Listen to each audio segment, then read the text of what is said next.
திருக்குறள் சிந்தனை. மிகுந்த சீற்றத்துடன் சினத்தை உடையவர்கள் செத்தாரை ஒத்தவர் ஆவார்கள்.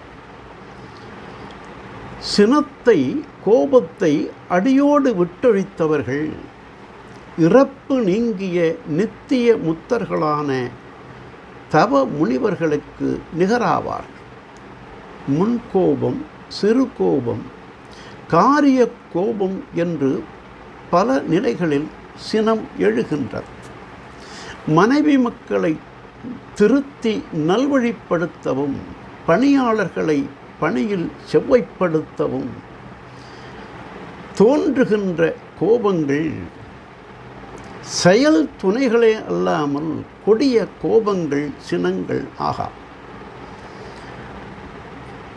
சினம் மனிதனை சீரழித்து சிறுமைப்படுத்தி விடுகின்றது.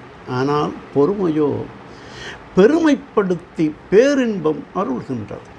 ஆகவே எல்லா துன்பங்களுக்கும் துயரங்களுக்கும் காரணமான சினத்தை அடியோடு விட்டொழித்து விடுக என்றும், உயிரின் இனிய அமுதமான பொறுமையையே எப்போதும் கைக்கொள்க என்றும் தெய்வப் புலவர் வெகுளாமை அதிகாரத்தில் இறந்தார் இறந்தார் அணையர், சினத்தை துறந்தார் துறந்தார் துணை என்றார். நாளையும் சிந்தி.